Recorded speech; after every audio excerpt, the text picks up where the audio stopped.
जिनेंद्र, आज हम कुछ सवालों के बारे में चर्चा करेंगे। क्या कभी हमारे मन में ये प्रश्न उठते हैं कि कौवे का रंग काला ही क्यों होता है, सफेद क्यों नहीं? उसे तो काला नहीं सफेद होना चाहिए। कोयल हमेशा मीठा गाती है, इसकी आवाज ऐसे नहीं वैसी होनी चाहिए। कुत्ता हमेशा भौंकता है, उसे कुछ भी कहना हो तो उसकी आवाज में भौंकना ही सुनाई पड़ता है। और ये फूल हमेशा से खिलते हैं, रात को मुरझा जाते हैं। सूरज हमेशा पूर्व दिशा से निकलता है, क्यों कभी ये पश्चिम से नहीं निकलता? और ये क्या चांद, ये हमेशा पूर्णिमा के दिन पूरा दिखाई देता है और अमावस्या के दिन बिल्कुल नहीं दिखाई देता।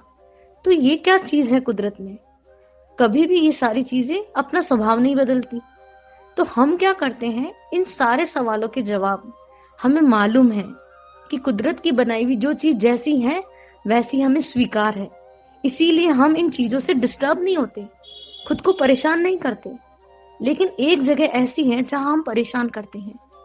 ये इंसान भी उसी कुदरत, उसी विधान का एक हिस्सा है, लेकिन हम इंसान होकर इंसान को स्वीकार नहीं कर पाते और भूल जाते हैं कि हम सबका अपना एक भाग्य है, अपनी एक चित्त की दशा है, अपना एक मिजाज है, अपना एक स्वभाव है, अपने कर्मों का एक प्रारब्ध चला आ रहा है। उसी प्रारब्ध कर्मों की स्थिति के अनुसार ही वो व्यवहार कर रहा है। लेकिन हमारे मन में इंसान को लेकर ही सवाल आता है, इस इंसान को थोड़ा सा ऐसे हो जाना चाहिए, इस इंसान को थोड़ा सा अपने व्यवहार को ऐसे बदल देना चाहिए। और जैसे ही हमने कुदरत की इस चीज में छेड़खानी की और हम परेशान होना शुरू हो जाएंगे। और कोई भी कुदरत की चीजों से हम डिस्टर्ब नहीं हुए, क्योंकि हमने वहां पर उनको एज इट इज स्वीकार कर लिया। लेकिन इंसानों के मामले में हम डिस्टर्ब हो जाते हैं, क्योंकि हम चाहते हैं कि इंसान को ऐसे नहीं होना चाहिए। और जैसे ही हमने अपनी छेड़खानी की और चीजें बदल गई, और कितना हमने अपनी समय शक्ति, कई बार हमारी पूरी जिंदगी किसी व्यक्ति की आदत को बदलने में लग जाती है। पूरी जिंदगी हम कोशिश करते हैं कि इस इंसान का स्वभाव बदल जाए, ये व्यक्ति बदल जाए, ये थोड़ा सा ऐसे एडजस्ट कर ले, लेकिन नहीं हो पाता। और बदले में क्या मिलता है? सिर्फ दुख और तनाव। हम परेशान होते रहते हैं। परेशान होने के बाद भी हम अपना प्रयास बंद नहीं करते, हम कोशिश करते रहते हैं कि इसमें बदलाव आ जाए।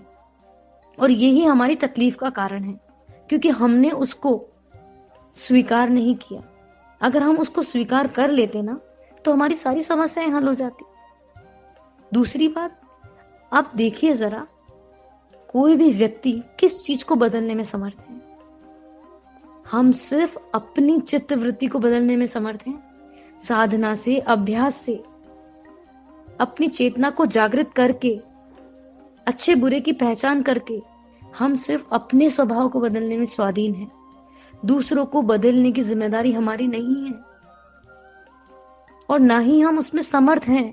अगर हमारे किसी प्रयास से कोई बदल भी गया तो उसमें हमारी भूमिका बहुत कम है, न के बराबर। बल्कि वो सारा का सारा क्रेडिट उस व्यक्ति को स्वयं को जाएगा, क्योंकि उसमें अपने आप को बदलने की रुचि जगी है और उसने उसके लिए प्रयास किया है और उसने अपने आप को बदला भी है। लेकिन हम ये मान बैठते हैं कि मेरे कहने से इसने बदलाव किया है, तो अहंकार अलग से आने लगता है।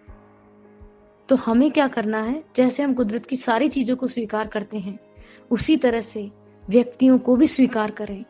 जैसे ही हम व्यक्तियों को स्वीकार करने लगेंगे तो रिश्तों में एक अलग ही स्थिति बनेगी।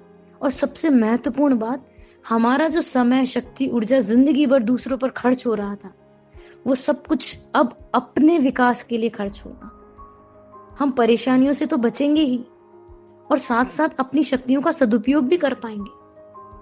तो ये कब होगा? जैसे हम कुदरत की सारी चीजों को स्वीकार कर लेते हैं। वैसे ही अगर हमने स्वीकार कर लिया कि इस इंसान की अपनी एक चित्त की दशा है, इसका अपना एक स्वभाव, अपने एक संस्कार है, और ये अपने प्रयत्न से ही सुधरेगा, ये अपने प्रयत्न से ही अपने स्वभाव को बदलेगा, तो हमारे जीवन की बहुत सारी समस्याओं का हल हो जाएगा। जैसे किसी भी पशु, पक्षी, कुदरत की किसी चीज से हम परेशान नहीं हुए, किसी आवाज से परेशान नहीं हुए, वैसे ही फिर कोई भी इंसान कुछ भी बोलेगा ना, तो हम उससे सुखी दुखी होना अपने आप बंद कर देंगे, क्योंकि हमने पहले से ही स्वीकार कर लिया है कि इसका अपना एक स्वभाव है। तो हम क्या करेंगे, उसकी तरफ ध्यान ही नहीं देंगे। तो अपने आप हमें हमारी जिम्मेदारी सबसे पहले अपने चित्त की शांति बरकरार रखने की है, और उस शांति के लिए हमें छेड़खानी बंद करनी पड़ेगी। हम सोच रहे हैं कि ये व्यक्ति बदल जाएगा तो हम शांत हो जाएंगे, जबकि हकीकत ये है कि अगर हमने छेड़खानी करना बंद कर दिया तो हम अपने आप में शांत ही हैं। हमारी शांति कोई भंग कर ही नहीं पाएगा। तो आइए हम सब हमारे समय, शक्ति, ऊर्जा को सिर्फ और सिर्फ अपने लिए लगाएं, और जैसे कुदरत की हर चीज को स्वीकार कर रहे हैं उसी तरह से इंसानों को, व्यक्तियों को भी समझने की कोशिश करें, उनको स्वीकार करें। इससे हमारे भीतर मैत्री, प्रेम, करुणा ऐसे दिव्य गुण प्रकट होंगे, और द्वेष, वैर, क्रोध, ये बहुत सारे दोष, दुर्गुण दूर होते चले जाएंगे। तो हम पूरे जीवन भर अपने सुधार के लिए कोशिश करें। और ये कब होगा? जैसे जैसे हमारा चित्त शांत होने लगता है, वैसे वैसे हमारे भीतर स्वीकार भाव बढ़ने लगता है। और चित्त शांत कैसे होगा?